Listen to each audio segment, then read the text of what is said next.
Now, many of us often tell ourselves that someday we'll make a difference in our country, or someday we'll actually volunteer to help the less fortunate. But for most of us, that someday never actually happens. But then every now and then, someone comes along who actually keeps that promise and turns that someday into every day. Take a look. Dr. Alexander Rawháni is a qualified dentist who graduated from the Wits Medical School. Now he is practicing in Sandton, Johannesburg, a Josie's celebrity dentist, working on the smiles of many of South Africa's biggest celebrities, including AKA and Casper Nyovest.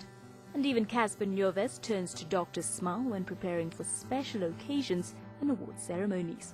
Also known as Dr. Smile, Rawháni also boasts a mobile dental unit offering voluntary community dentistry. But the doctor is not satisfied with his station in his career, as he is also studying for a master's degree in facial prosthetics and prosthodontics in dentistry. Dr. Smile's colleagues are also full of praise for him. Dr. Alex joined us 4 years ago, and we've enjoyed having the vibrancy that is injected into the practice, his commitment to the profession, his vitality, his youth and his energy. And we are happy to have Alex with us.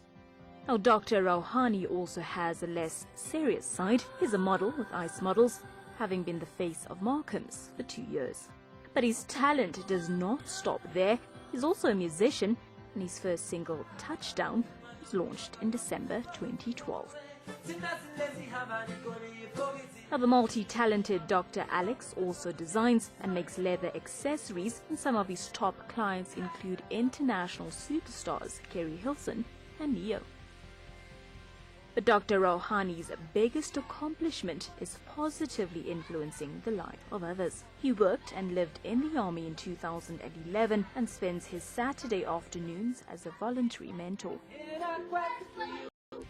But Dr. Rawháni's biggest accomplishment is positively influencing the life of others. He worked and lived in the army in 2011 and spends his Saturday afternoons as a voluntary mentor.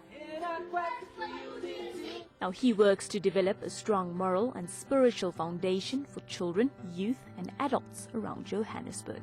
Now this dentist, model, musician, designer and teacher has a lifestyle that teaches many life lessons. Most importantly, he proves that no matter how busy one's life is, there is always time to positively influence the lives of others.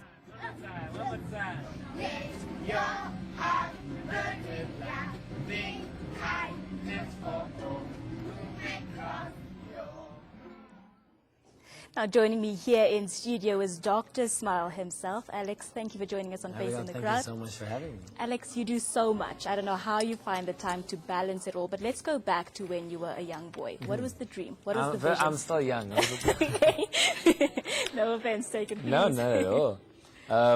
What was the dream? You know, my parents instilled one principle into all of the children, which was to use your talents, whatever you think they are, and find a way in which you can serve humanity with them.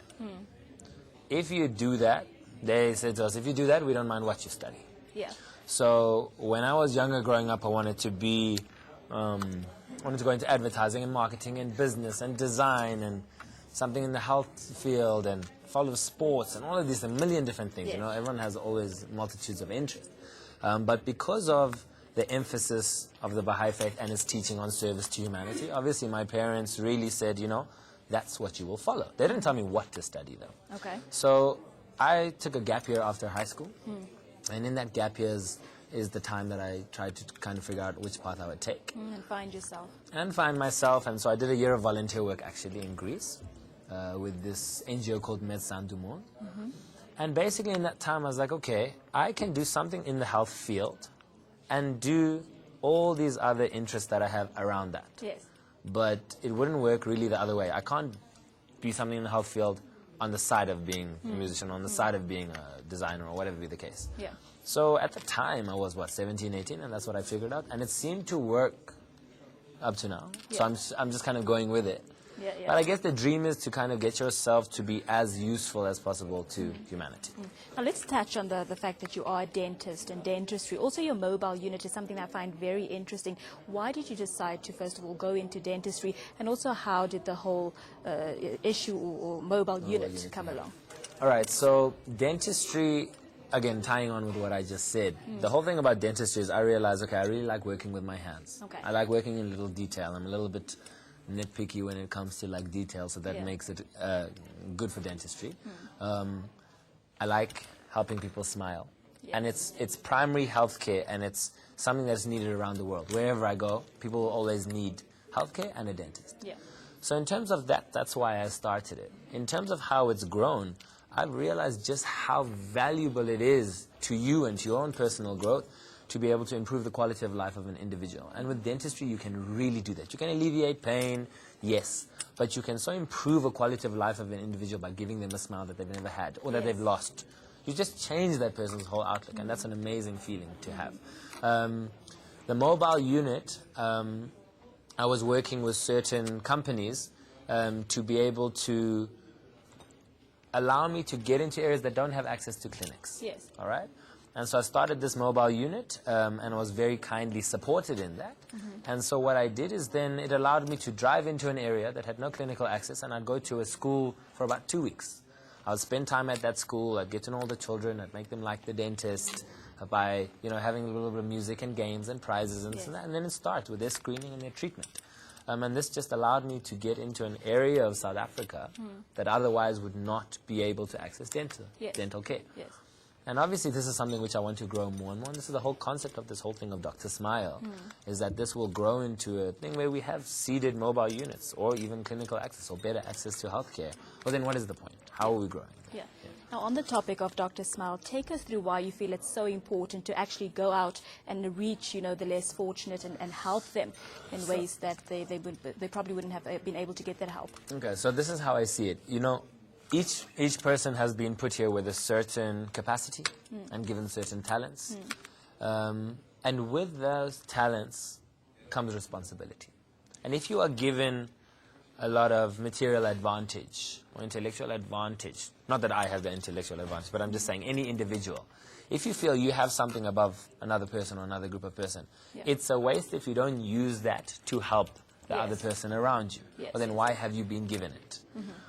So if we look around ourselves, we're in a country that has such extremes of wealth and poverty, which we are really fortunate because then we always have an opportunity to serve every second. And yes, I can do dentistry to a certain market in Sandton, but that needs to come along with the responsibility of helping those who just don't have the opportunity. And that's what I think we, especially, lecturing at university, WITS is very focused on not just developing dentists who can just work on patients, but who have a heart and who have compassion and who have kindness and love, because this is then what dentists need to be. And this is how our world will then get better, slowly, slowly. Now, Alex, you're all about empowering and inspiring the youth of our country and abroad.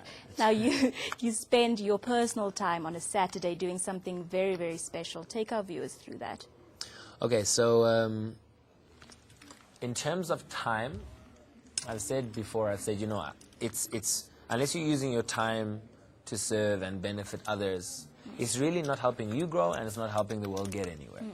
So as a Baha'i, because of its emphasis on community development and unity of humanity and service to humanity, I've started classes.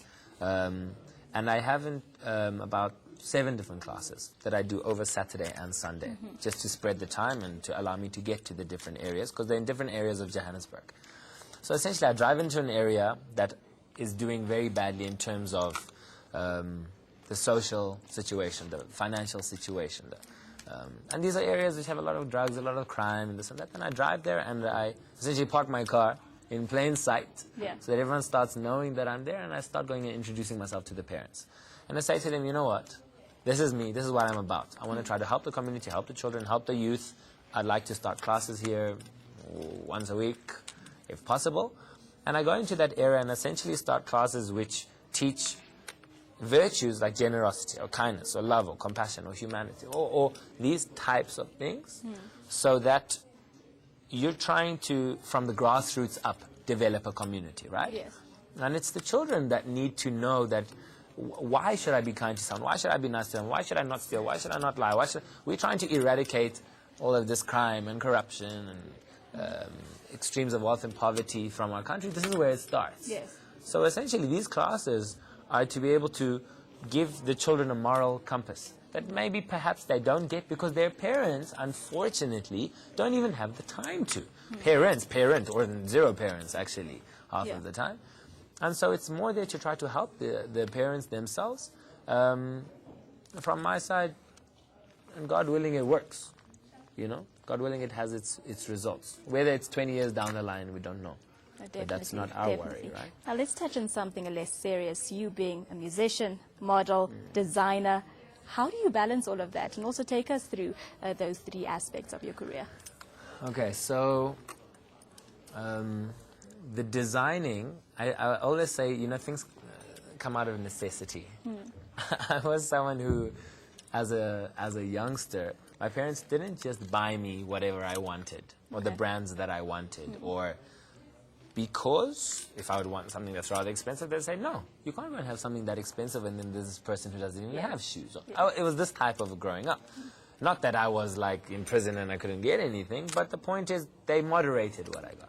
And what that started doing to me is saying, okay, if I want this but I can't buy it, what am I going to do? So I started making it. If I wanted a brand with a certain t-shirt, I'd go and buy a 20 rand one and I'd paint it on. Well, then I'd go and make this one. It just kind of started like that. Yeah. And what this led to is, like I said, I enjoy working with my hands, and there's an artistic side, thankfully. And so I figured out a way to be able to put something in the market that didn't exist at the time. And I would start working, you know, in South Africa we have a lot of crocodile farms and ostrich farms. And I started working with the skins and making products that just didn't exist. I would supply the Apple Store with covers for the iPhones, and I would do certain custom-made products for clients like jewelry or whatever be the case. And then this started kind of feeding that design side. And it grew and it grew and grew, and I kind of kept it very exclusive. And to the point now I'm making sandals, and I'm making laptop covers, and this I make at home whenever I have a chance. Yes. But it's exciting because you get to just broaden your horizons. The designing side ties in with dentistry, though. You need to be able to be good with your hands and see shapes and colors and lines and this and that. The modeling, again, that was just kind of a lucky shot. And I've been doing it since I was 20. And then the music actually is the biggest part of that thing. And really, after I graduated, I started investigating music. And I'm doing pop R&B really now. And 2015 is the year which I will launch. Yes. So we wait for that, and we'll see what comes. Alex, quickly, because we are out of time, your message to the young people watching the show, needing that inspiration, what is your message to those children? All right, my message to the young kids is that life doesn't need to be an either-or situation. You can do multiple things as long as you prioritize your time in terms of service to humanity. So see how you'll be most useful with the talents that you have, and that's how it's going to work out. Well, thank you so much, Dr. Smile, for joining us here on Face in the Crowd this afternoon. Now, that's it for this week's episode of Face in the Crowd, but join us again next week when we'll be profiling yet another inspirational individual. Until then, remember to push past your weaknesses and live to inspire. Take care.